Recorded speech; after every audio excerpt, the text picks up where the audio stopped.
សួស្តីបងប្អូនទាំងអស់បាទថ្ងៃនេះកម្មវិធីខ្ញុំនឹងប្រាប់ឲ្យនៅថាសូមមកជម្រាបជូនព័ត៌មានមួយថ្មីនៅព្រឹកមិញហ្នឹងគឺខាងអ្នកជំនាញសារមន្ទីរជាតិអង្គរហ្នឹងបានបញ្ចូលផ្តែរមួយដែលឆ្លាក់នៅសម័យអង្គរហ្នឹងគឺមកដាក់តាំងនៅវិចិត្រសាលគោ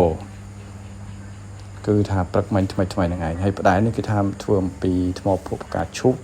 ដែលមានក្បាច់ចម្លាក់ឡើងរស់រវើកហើយស្ថិតនៅក្នុងរចនាបថប្រទេសស្រីបាទចុងសតវត្សទី10ចំពោះប្រភពផ្តែរនេះវិញបើតាមឯកសារស្រាវជ្រាវរបស់បារាំង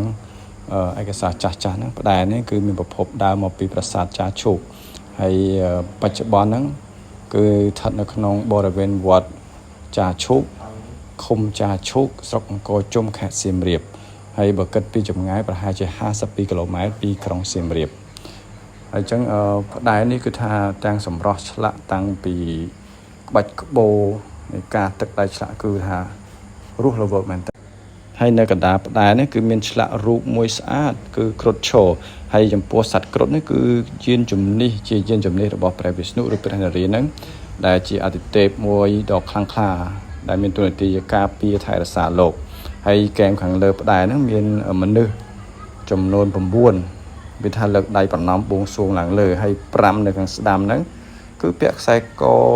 គ្រឿងអលង្ការហ្នឹងរៀបបតោងរាងការ៉េប៉ុន្តែ4នៅខាងឆ្វេងហ្នឹងគឺរាងមូលទៅវិញហ្នឹងហើយបងប្អូនចង់ជឿថាសូមមកទស្សនាដោយផ្ទាល់បាទសូមអរគុណច្រើន